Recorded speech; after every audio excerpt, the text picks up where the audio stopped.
الحمد لله رب العالمین وبه نستعین اما بعد. معزز حکم صاحبان، عزیز ساتھیوں، آج کے اس مختصر سے وقت میں نے جو عنوان اختیار کیا ہے وہ عنوان ہے باری تعالیٰ کا تعارف. اب سوال یہ ہے کہ اللہ کہتے کسے ہیں؟ اللہ علم علی الاصح للذات الواجب الوجود المستجمع لجمیع صفات الکمال. اللہ نام ہے اس ذات واجب الوجود کا جو تمام صفات کمالیہ کو مستجمع اور تمام صفات رذیلہ سے پاک ہے. اللہ نام ہے اس ذات کا کہ جس نے آسمان کو بغیر ستون کے کھڑا کر دیا. اللہ الذی رفع السماوات بغیر عمد ترونها. اللہ نام ہے اس ذات کا کہ جس نے زمین کو بچھایا. وهو الذی مد الارض. اللہ نام ہے اس ذات کا کہ جس نے تمام کی تمام چیزوں کو پیدا کیا. اللہ خالق کل شیء. اللہ نام ہے اس ذات کا جو تمام کی تمام چیزوں کو فنا کر دے گا. کل من علیہا فان. اللہ نام ہے اس ذات کا جس کے سوا کوئی عبادت کے لائق نہیں ہے، جو ہمیشہ سے ہے اور ہمیشہ رہے گا. اللہ لا الہ الا هو الحی القیوم. عزیزان ملت، اللہ تبارک و تعالیٰ کے علم کا کیا کہنا؟ عالم الغیب، وہ تو غیب کی باتوں کو جانتے ہیں. یعلم ما تکسب کل نفس. ہر نفس کے کیے ہوئے کو جانتے ہیں. یعلم ما تسرون. جن باتوں کو تم چھپاتے ہو ان کو بھی جانتے ہیں. وما تعلنون. اور جن کو تم ظاہر کرتے ہو ان کو بھی جانتے ہیں. عدد قطر الانبار. وہ تو بارش کے قطروں کی تعداد کو بھی جانتے ہیں. یعلم خائنۃ الاعین. ارے وہ تو تیری آنکھ کی چوریوں سے بھی واقف ہے. وما تخفی الصدور. اسی پر بس نہیں، دلوں کو ویدوں سے بھی واقف ہیں. اللہ تبارک و تعالیٰ کی ملکیت بھی لاجواب ہے.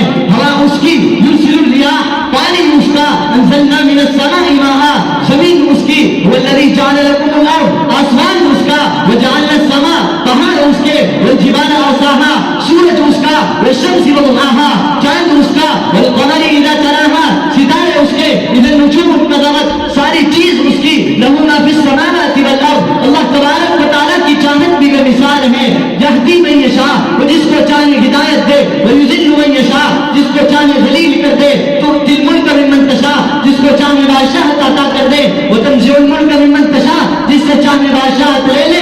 یبسط الرزق لمن یشاء. جس کا چاہے رزق بڑھا دے. ویصرف عمن یشاء. جس کا چاہے رزق گھٹا دے. وتعز من تشاء. وہ جس کو چاہے عزت دے. وتذل من تشاء. وہ جس کو چاہے ذلت دے. انہ هو اضحى. وہ جس کو چاہے ہنسائے. وابکا. اور جس کو چاہے رلائے. وہ ایسا ہے جو چاہے کرے، اسے کوئی روکنے والا نہیں ہے.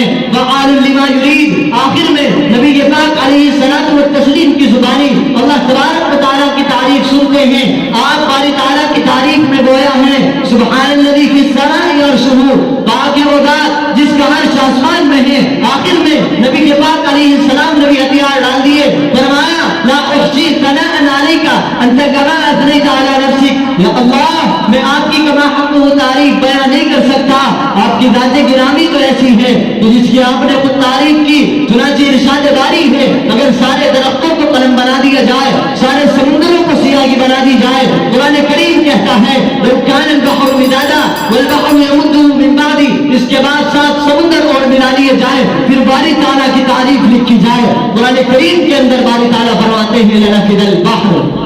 سارے سمندر ختم ہو جائیں گے لیکن تم میری تعریف کما حق ہو بیان نہیں کر سکو گے. آخرکار انسان کو اپنی بے بسی، لاچاری، کمائیگی کا اظہار ان الفاظ میں کرنا ہی پڑا. اے برتر از خیال و قیاس و گمان و وہم. اے وہ ذات جو خیال، قیاس، گمان اور وہم سے بھی بالا تر ہے. وزہر سے گفت عن خاندان و شنید ام. جو کچھ لوگوں نے بیان کیا ہم نے پڑھا، ہم نے سنا. آپ کی ذات اس سے بھی بالا تر ہے. وما توفیقی